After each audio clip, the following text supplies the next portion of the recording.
Toute l'actualité politique et parlementaire, c'est le journal de 19 h sur Public Sénat. Bonsoir à tous, voici les titres de ce jeudi.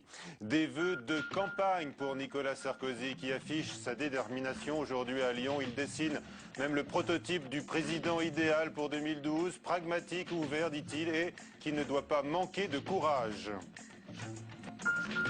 Le président du Sénat, Jean-Pierre Bel, s'en prend, lui, vivement au chef de l'État lors de ses vœux à la presse, l'accusant de favoriser avec la TVA sociale le même public que ses convives du Fouquet's. Deux écrivains qui s'engagent à leur manière, invités ce soir dans le 19 h. Tahar Benjeloun, soutien officiel de François Hollande, et Yann Moix qui a dénoncé la haine qu'inspire à certains Nicolas Sarkozy. Débat à suivre dans un instant. La déception des associations féministes après le rejet par le Sénat il y a un instant de l'allongement de la durée de prescription des agressions sexuelles. Cette durée reste fixée à 3 ans contre 10 pour les viols. Nicolas Sarkozy a fustigé lors de ses vœux devant les forces économiques à Lyon, donc aujourd'hui, l'affolement et le spectacle indécent, selon lui, qui a suivi la dégradation de la note de la France par l'agence Standard & Poor's. Ce jeudi constituait une journée particulière, une journée de test, malgré la perte du AAA. Eh bien, la France a aujourd'hui emprunté moins cher. Explication de ce succès, Florence Maurice. Ce matin, on se bousculait au portillon de la dette française. L'agence France Trésor, qui gère les finances du pays, a réussi haut la main à emprunter 9,5 milliards d'euros. Les investisseurs ont même proposé 2 à 3 fois plus d'argent que ce qu'elle demandait. Cerise sur le gâteau, les taux d'emprunt sont plus bas qu'avant la perte du AAA, quasiment divisé par 2 par rapport à novembre. Sur l'emprunt à 10 ans, par exemple, le taux est passé de 2,32% à 1,07% aujourd'hui. Un retour de confiance après un excès de pessimisme selon les économistes et la preuve que les marchés avaient déjà intégré la dégradation de la France par une agence de notation. Mais un autre chiffre inquiète, c'est le fameux spread, l'écart de taux d'emprunt entre la France et l'Allemagne à 10 ans. Il est en légère baisse depuis janvier, mais reste très élevé, 3 fois plus qu'il y a un an. C'est l'indicateur le plus surveillé par le gouvernement. Les emprunts réussis du jour et d'autres bonnes nouvelles en Europe font en tout cas bondir la bourse de Paris, près de 2% de hausse aujourd'hui. Bonne tenue des banques notamment, avec de forts gains. D'autres chiffres moins heureux, l'Unédic prévoit une hausse de quelques 215 000 demandeurs d'emploi. Cette année, près du double de 2011. Le déficit de l'organisme d'assurance chômage devrait se creuser de plus de 4 milliards d'euros. Lors de ses vœux du jour, à Lyon, Nicolas Sarkozy a évité de prononcer le mot qui fâche, TVA sociale, mais il a insisté sur la nécessité incontournable, dit-il, d'alléger le coût du travail. Le président du Sénat ne l'entend pas ainsi. Lors de ses vœux à la presse, Jean-Pierre Bel a attaqué Nicolas Sarkozy sur la question de la TVA sociale. Il a pensé qu'en ajoutant social à TVA, on pouvait peut-être faire croire un certain nombre de choses. Il a pensé que peut-être, c'est la technique de ce gouvernement, en disant on va augmenter de 4 et puis à la fin on augmente de 2, ben on va dire ouf, vous savez c'est l'histoire du fou qui se tape la tête contre les murs et quand on lui demande pourquoi il dit c'est bon quand je m'arrête. Bon, c'est un peu la technique gouvernementale. Jean-Pierre Bel, le président du Sénat. L'image du jour. C'est l'embrassade entre François Hollande et Eva Joly. Ça s'est passé ce matin sur un quai de gare à Nantes, un baiser pour les photographes. Les deux candidats venaient de voyager dans le même train, mais dans 2 wagons différents. Le candidat socialiste a affirmé aujourd'hui qu'il ne tolérerait aucun écart de langage qui s'écartera du but commun, faire gagner la gauche. Nouvelle mise au point, donc, après les critiques de l'aile gauche du Parti socialiste sur le refus de création nette d'emplois de fonctionnaires. François Hollande a tranché, je n'y reviendrai pas, déclare ce soir Benoît Hamon. Les 60 000 emplois redéployés dans l'éducation nationale restent la cible de l'UMP. Nicolas Sarkozy juge l'idée irresponsable et promet, lui, une augmentation des heures de présence des enseignants dans les établissements. On fait le point sur ce dossier avec Flora Sauvage. Par quels moyens arrivera-t-on à réformer l'école? Les propositions des candidats à l'élection présidentielle sont radicalement différentes. Vous avez d'un côté un gestionnaire obtus qui fait disparaître des postes à tour de bras, et de l'autre côté, vous avez un illusionniste généreux qui promet de les faire apparaître si la chance lui sourit. Et les Français ne se laisseront pas avoir avec une perspective purement quantitative de l'éducation. À la FCPE, on se dit satisfait par la proposition du candidat socialiste de recréer 60 000 postes d'enseignants, mais on attend des engagements concrets de la part des candidats. On attend bien que les candidats ne restent pas juste avec des mots en l'air, mais des vrais engagements. C'est pour ça qu'on a établi des exigences avec du détail, avec des propositions qui sont les nôtres et sur lesquelles on attend des vrais positionnements. À droite, le ministre de l'Éducation, Luc Châtel, préfère avoir moins d'enseignants, mais qu'ils travaillent plus et qu'ils soient mieux rémunérés. En matière d'éducation, enseignants et parents d'élèves vont regarder les programmes des candidats à la loupe.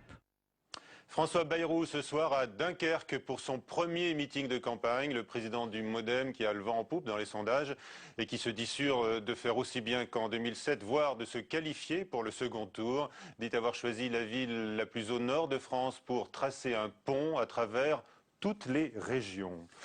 La proposition de loi avait été baptisée amendement Banon. Son objet, aligner les agressions sexuelles sur les viols en matière de prescription pour que les coupables des premières puissent être poursuivis au-delà de 3 ans. Mais le Sénat, il y a un instant, n'a finalement pas adopté cet amendement Banon. Explication de Faustine Saint-Geniès. Proposition rejetée. Le délai de prescription des agressions sexuelles est maintenu à 3 ans. Il ne sera pas aligné sur celui du viol, aujourd'hui égal à 10 ans.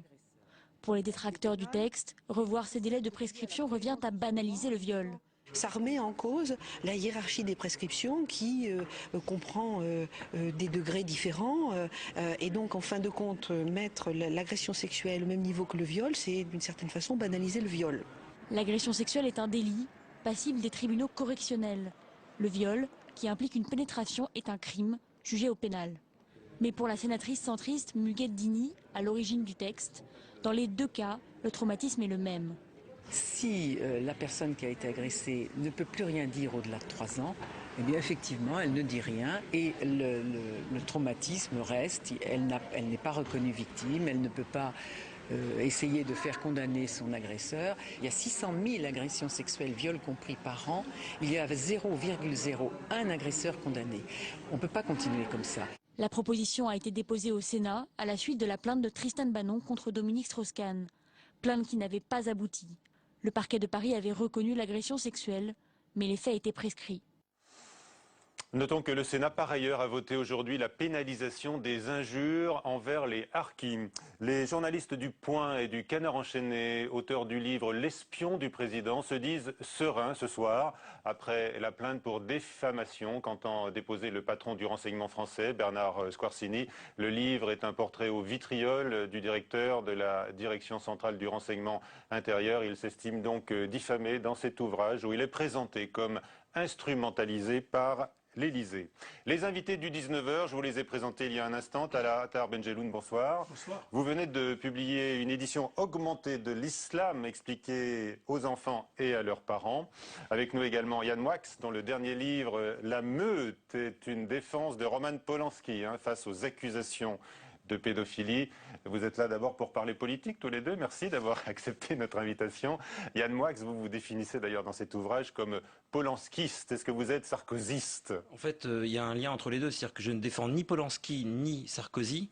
Je défends les gens qui sont en proie à un phénomène de meute. C'est-à-dire tous ceux qui ont à un moment T un nombre maximal de gens contre eux.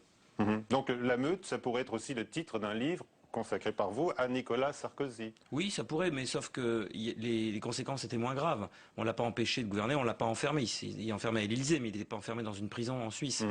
Et concernant Nicolas Sarkozy, je rappelle que vous aviez, il y a quelques mois, publié une tribune dans le Figaro, dans laquelle vous compariez la haine qu'ont suscité François Mitterrand et Nicolas Sarkozy. Tahar Benjeloun, vous vous définissez comme hollandais désormais.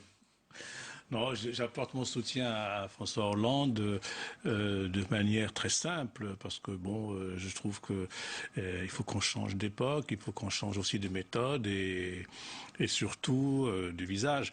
Et puis moi je trouve que François Hollande, ce qu'on lui reproche justement, beaucoup de gens maintenant, il fait pas très politique. C'est pas un tueur, c'est pas un cynique, c'est quelqu'un d'humain qui parfois peut se tromper, qui parfois hésite, parfois il réfléchit.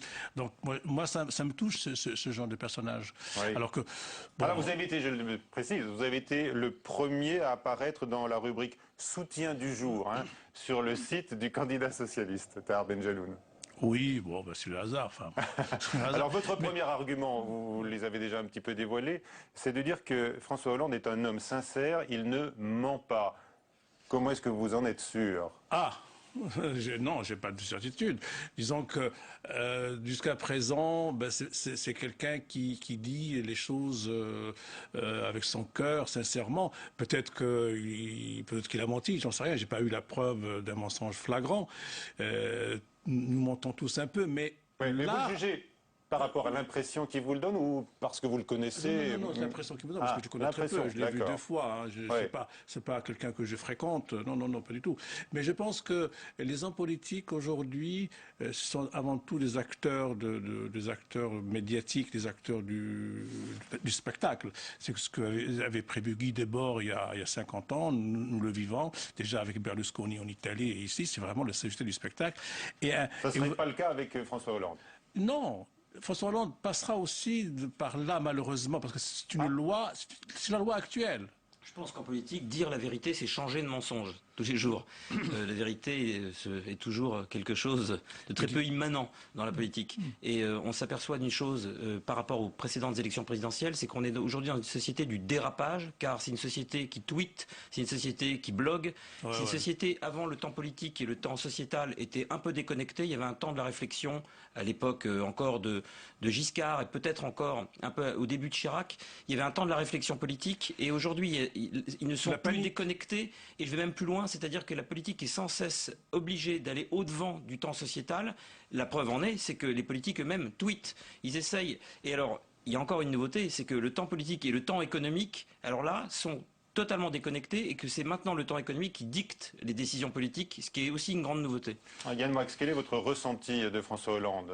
Vous venez d'écouter attentivement Tahar Benjelloun. Alors, c'est quelqu'un d'éminemment respectable. Il y a quelque chose qui me fascine chez lui, c'est qu'il était capable de perdre plus de 20 kilos. Et je me dis que la volonté d'un homme qui est capable de perdre 20 kilos et qui en plus est capable d'embrasser Eva Joly, ça veut dire qu'il est très décidé à accéder à l'Élysée. Je plaisante pour Eva Joly, je la respecte également, mais c'est une boutade. Ce que je veux dire quand même, c'est que j'ai l'impression que Nicolas Sarkozy est candidat avec ses propres défauts, alors que Hollande, j'ai l'impression qu'il essaie d'être candidat avec les qualités de Mitterrand. Donc les qualités d'un autre. Quelles sont les qualités, selon vous, justement, que doit avoir avant tout un candidat à la présidentielle? Vous avez parlé de la sincérité. L'intégrité, très important. Quelqu'un qui ne se prend pas pour une star, qui n'a pas un super ego. Écrivez-vous toujours sur le site du candidat. C'est très important ça, parce qu'il faut qu'on soit humain, il faut qu'on revienne vers les gens du quotidien dans la rue. Il faut parce que ce là, temps... On entend rupture, de vous réclamer une rupture, là, j'ai l'impression. Mais par exemple, c'est vrai ce que dit Yann Moix sur cette espèce d'invasion électronique et technique dans la vie quotidienne de la politique, mais ils ne se rendent pas compte que les gens, le peuple, ce qu'on appelle le peuple, il est un peu dépassé par tout ça. Le peuple, il veut travailler, il veut qu'il n'y ait plus de chômage, il faut qu'il soit respecté, il faut plus qu'il y ait des délocalisations. Enfin, il y a des choses. Et je pense que... Le peuple, parfois, dit-on, a besoin, surtout dans ce pays, d'un monarque. Ça, c'est le grand problème de la société française, qui veut à la fois une république et une monarchie. Et je pense, moi, pour répondre à votre question, qu'il y a une manière d'être en monarchie en France. C'est la cohabitation. Les Français veulent papa et maman. Ils veulent Sarkozy à l'Élysée et Hollande à Matignon. Et je pense que c'est le gros problème de la société française. Et pourquoi ce serait un problème d'ailleurs? Le régime idéal des Français, c'est la cohabitation. On s'en est aperçu à plusieurs reprises. C'est pas un hasard. Mais là, j'espère qu'il n'y aura pas de cohabitation parce que il y a une alternance normale et que surtout, j'ai l'impression qu'il faut donner une chance à quelqu'un qui n'est pas très typiquement politique. C'est-à-dire qu'Hollande, c'est peut-être un battant, etc., mais il correspond pas à l'image classique de l'homme politique tueur qui va là, qui nerveux. Non, il a son propre rythme. D'après ce que je vois, moi, c'est vrai. Ça, je suis tout à fait d'accord. Moi, j'ai adoré que François Hollande prenne son temps quand on lui a reproché de ne pas y aller en décembre. Vous savez, il fallait qu'il intervienne sur les différentes catastrophes. C'est très bien, par rapport à ce que je disais tout à l'heure, qu'il ne se laisse pas impressionner par le temps médiatique et par le temps économique. Qu'il prenne le temps de la décision. Il rectifie un tir qui, à mon avis, était en train de partir. Ce qui est un peu gênant, ou c'est un peu quand même dans le Parti socialiste, ils ne sont pas très unis. Hein. Personne ne veut qu'il gagne dans le Parti socialiste. J'ai l'impression qu'ils sont en train de l'empêcher. Vous pensez que personne au Parti socialiste ne veut vraiment sa victoire? Je pense que le vœu le plus profond au sein du Parti socialiste aujourd'hui, c'est l'échec de François Hollande. Ils en rêvent tous. J'en suis convaincu. C'est-à-dire que pour hériter d'une situation économique et politique tellement catastrophique, c'est vrai, il va avoir du boulot. Hein. Alors justement, au niveau des qualités exigées pour affronter ce boulot, qui sera effectivement épouvantable. Il faut d'abord être faux pour se présenter aux élections. Il faut être un peu... non, parce que pour viser cette fonction, il faut avoir une volonté terrible et puis il faut avoir une force physique et mentale extraordinaire. Et aujourd'hui, justement, Nicolas Sarkozy a décrit une sorte de président idéal après lui. Donc, lui, on peut l'imaginer, lors de ses vœux à Lyon. Il a cité les qualités suivantes, ouverture, pragmatisme, qui n'a pas le droit de manquer de courage et surtout qui doit décider rapidement. On a senti le coup de griffe visant François Hollande puisqu'il est critiqué par la droite pour son indécision.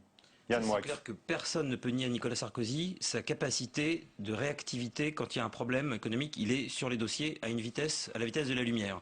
C'est une de ses qualités. Il a tellement de défauts qu'on peut souligner cette qualité.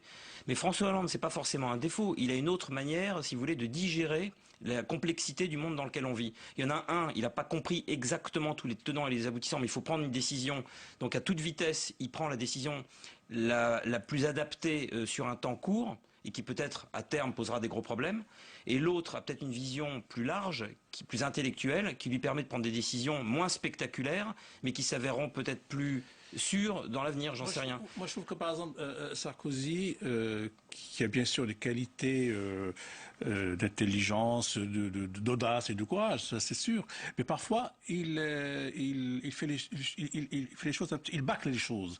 Je donne un exemple très précis parce que c'est quand même très important lorsqu'il a fait cette union pour les pays de la Méditerranée, qui était très importante comme idée. Ça aurait été aujourd'hui, si par exemple cette union avait été bien préparée, bien installé aujourd'hui, face à la crise, face à l'Amérique, tout ça, on aurait été beaucoup plus fort. Mais il a lancé ça comme ça, un show, et après il est passé à autre chose. Et ça, à mon avis, un président de la République doit poursuivre les choses, creuser les sillons des chantiers qu'il lance. Ce qui n'est pas le cas de Sarkozy, qui est, à mon avis, son problème essentiel, c'est qu'il n'en revient pas d'être là où il est. Non, mais franchement, c'est sympathique. C'est quelqu'un. Il est tellement heureux d'être là. Il veut bien sûr continuer. Il est sincère. Mais je pense que il n'a pas beaucoup de convictions philosophiques profondes. Il a des convictions, bien sûr, d'être là pour servir son pays et tout, mais en même temps, il est dans une position où son ego, son narcissisme est beaucoup plus puissant que l'intérêt national. Alors je précise tous les deux que vous avez été invités à déjeuner à l'Élysée. D'ailleurs, très sympathique. Vous avez été très impressionné par la culture affichée par le chef de l'État. Yann Moix a un privilège sur vous. Lui, on a l'impression qu'il a un rond de serviette à l'Élysée. Il a été invité 3 fois. Alors vous devez lui plaire, je ne sais pas, le distraire. Non, il y a une fascination réciproque, je ne sais pas. On adore Céline tous les deux, par exemple. Voilà. Mais ce que je vais rebondir sur ce que disait Tahar, il y a quelque chose de très intéressant.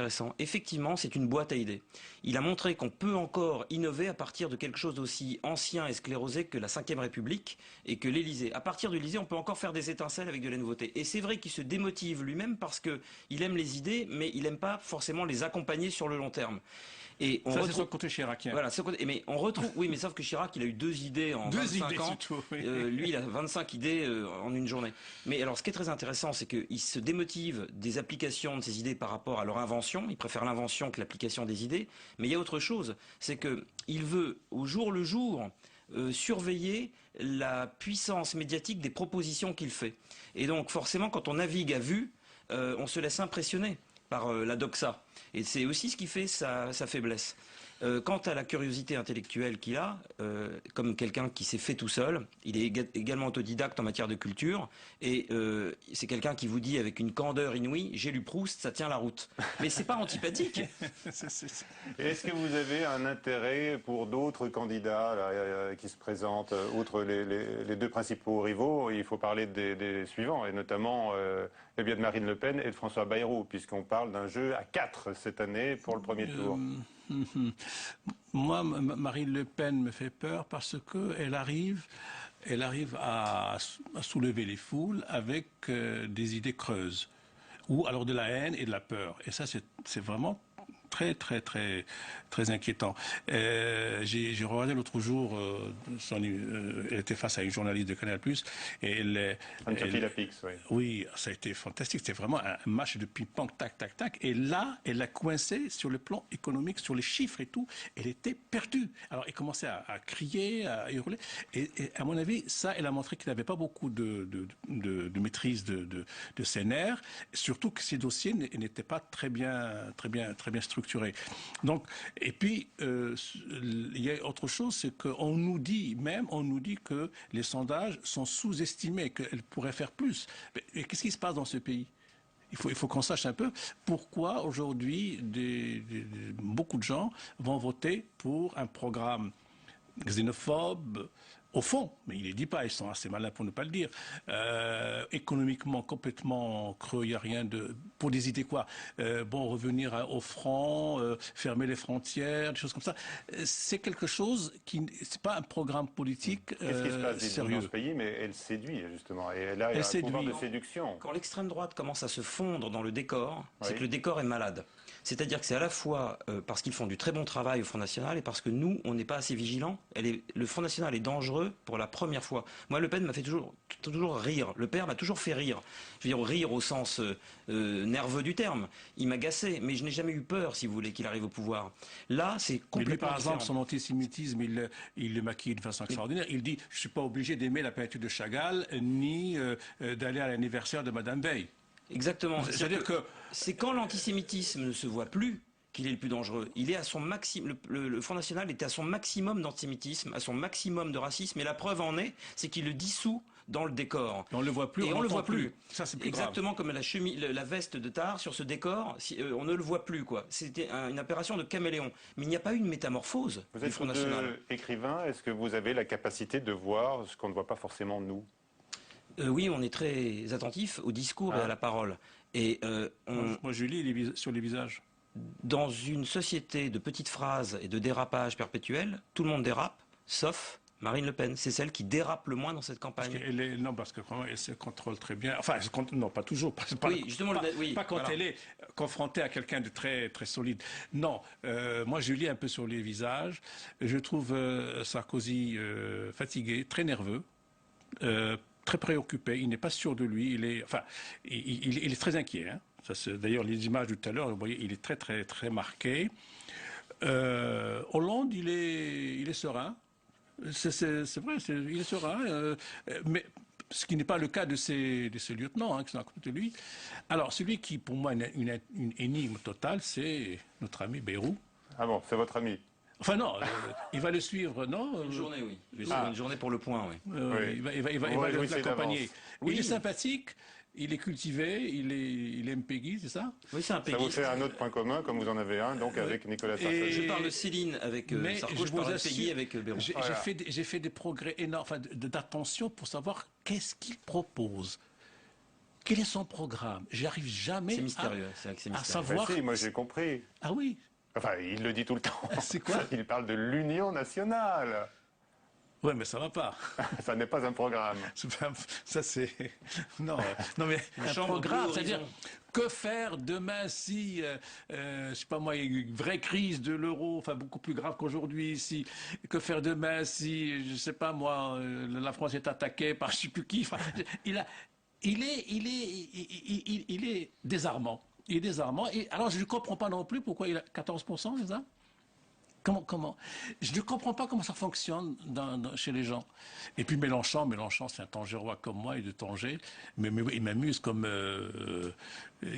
Jean-Marie Le Pen, amusé à l'époque. Oui, mais Mélenchon, il arrive à presque 10%, avec un discours irréaliste. Mais réaliste. Mais c'est pas possible. Il va pas prendre l'argent dans la poche des gens et le donner aux autres. C'est pas Robin des Bois, enfin je sais pas. Mais il y a quelque chose. Ça veut dire que tous ces gens-là. Pour moi, ça prouve qu'il y a un malaise. Oui, parce que je comprends pas tout ce qu'il dit. Et Poujade, parce qu'il a les intonations Poujado. Oui, mais il y a quelque chose il y a peut-être un vrai malaise dans la société française. Est-ce que le personnage le plus romanesque qui se présente est Dominique de Villepin pour vous? Ah non, pas du tout. Alors, qui? Pour moi, le personnage le plus romanesque, pour le coup, c'est Hollande. Pour une raison très simple. Car le personnage balsacien par excellence, c'est celui qui incarne la normalité. Le normal. Celui dont l'exception est seulement le destin et non pas la figure. Regardez Kafka, petit personnage écrasé par la société. Regardez Bardamu, petit personnage dont personne n'avait perçu qu'il allait avoir. Et là, personne ne s'en est méfié. C'est le petit personnage moyen qui peut-être... Donc c'est le plus romanesque. Bien sûr. Parce que Sarkozy, il y a des copains qui étaient avec lui au lycée, me disaient qu'à 15 ans, il leur disait « je serai président ». Hollande depuis 30 ans aussi, paraît-il. Depuis 30 ans, on dit toujours de ça, de tout le monde, même Giscard disait ça. Donc ils ont une ambition qui vient dans les gènes. Je crois que Hollande, il a osé avant tout le monde, et je pense que c'est vrai que c'est quelqu'un de... C'est pas quelqu'un d'exceptionnel dans le sens... il sort pas de l'ordinaire. Sont les plus romanesques ceux qui ont la biographie la plus médiocre. Parce que l'écrivain peut... Mais non, mais il a une biographie médiocre. La vie de François Hollande n'a aucun intérêt. Quand vous lisez sa biographie, il faut être un génie pour en faire un destin de sa biographie. Donc, il faut être un écrivain, donc c'est un personnage romanesque. Voilà. Il est amoureux d'une belle femme. Oui. Pas mal. Pas mal, elle est très belle. Est-ce que vous allez suivre la campagne présidentielle ou est-ce que vous la suivez au jour le jour l'un et l'autre? Non, pas au jour le jour, non, parce que au jour le jour, non, il y a d'autres choses plus intéressantes. Il y a des séries, des films américains qu'on rate pas. On a une passion commune pour les séries américaines. D'accord. Qui sont des vrais témoins de la société d'aujourd'hui et qui racontent l'Amérique d'aujourd'hui d'une façon extraordinaire. Et ça nous manque en France des vraies séries sur la société, pas plus belle que la vie, mais ça c'est, je veux dire, des vraies énigmes. Je rappelle votre dernier livre, remanié, augmenté. Oui, augmenté, parce qu'il s'est passé beaucoup de choses depuis 2001. Une leçon de tolérance, évidemment. D'information surtout. D'information. Et puis donc La Meute, mais consacrée, je le rappelle, à Roman Polanski. Merci à tous les deux. Tahar Benjeloun ira voter à l'élection présidentielle. Yann Moix, non. Non pas parce qu'il n'a pas fait de choix, mais parce que... J'ai pas de carte d'électeur. Mais c'est trop tard.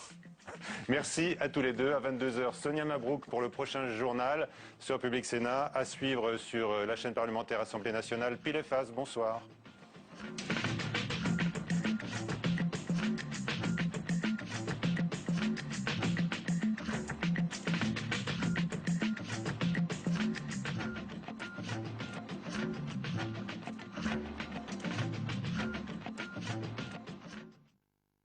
Bonjour Pascal.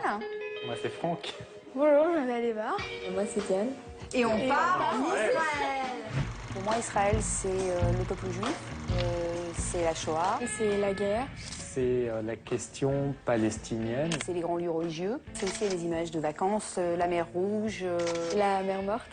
Donc nous, on va essayer de vous aider à préparer votre voyage en essayant de répondre à vos questions. Pascal, notre voyageuse, considère qu'Israël est une démocratie, mais est-ce que tous les citoyens sont traités de manière égale? C'est comment se comporter pour ne pas heurter les traditions religieuses? Est-ce qu'il y a des choses à ne pas faire ou à faire? Le modèle économique, est-ce que c'est un pays à l'européenne ou est-ce que, quand on est quand même au Moyen-Orient, est-ce qu'il est plutôt ancré dans le Moyen-Orient? Si on partait en Israël, ce soir à 23h sur Public Sénat. Se renseigner sur les programmes. Voir ou revoir les émissions. Suivre le fil d'information politique et parlementaire. Pour vivre la politique en temps réel, connectez-vous et réagissez sur publicsénat.fr.